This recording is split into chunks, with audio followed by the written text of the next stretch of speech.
మన సాహిత్య తేజం ప్రేక్షకులకు స్వాగతం.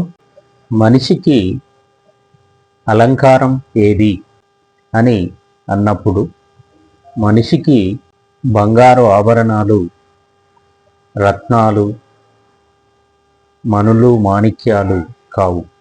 మంచి మాటే అలంకారం. అందుకే భర్తృహరి వాగ్భూషణం భూషణం అన్నారు.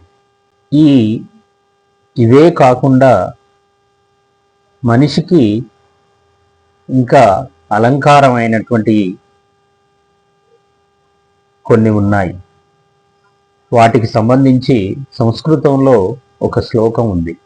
హస్తస్య భూషణం దానం, సత్యం కంఠస్య భూషణం, శ్రోతస్య భూషణం శాస్త్రం, భూషణై కిం ప్రయోజనం. ఈ శ్లోకం అర్థం ఏమిటంటే, హస్తస్య భూషణం దానం, చెయ్యికి అలంకారం అంటే దానమే, స్త్రీలు ధరించే గాజులో కాదు. సత్యం కంఠస్య భూషణం, నోటి నుండి మాట్లాడేది సత్యంగా ఉండడమే అలంకారం. మెడలో ధరించే బంగారు ఆభరణాలు, పూలహారాలు కాదు.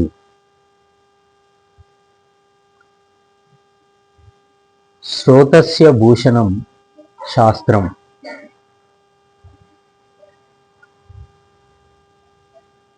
చెవులకు అలంకారం అంటే మంచి శాస్త్రజ్ఞానం, విజ్ఞానాన్ని వినడమే.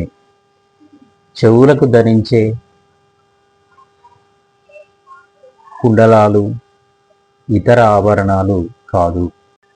భూషణై కిం ప్రయోజనం, పై మూడు అలంకారాలు మనిషిలో ఉన్నాయంటే ఇక ఇతర అలంకారాలతో పనేముంది? చేతికి తో చేసే దానం, నోటితో మాట్లాడే మాట, చెవి ద్వారా వినే జ్ఞానం మనిషికి గౌరవాన్ని, మర్యాదను ఇస్తాయి అని ఈ శ్లోకం మనకు తెలియపరుస్తుంది.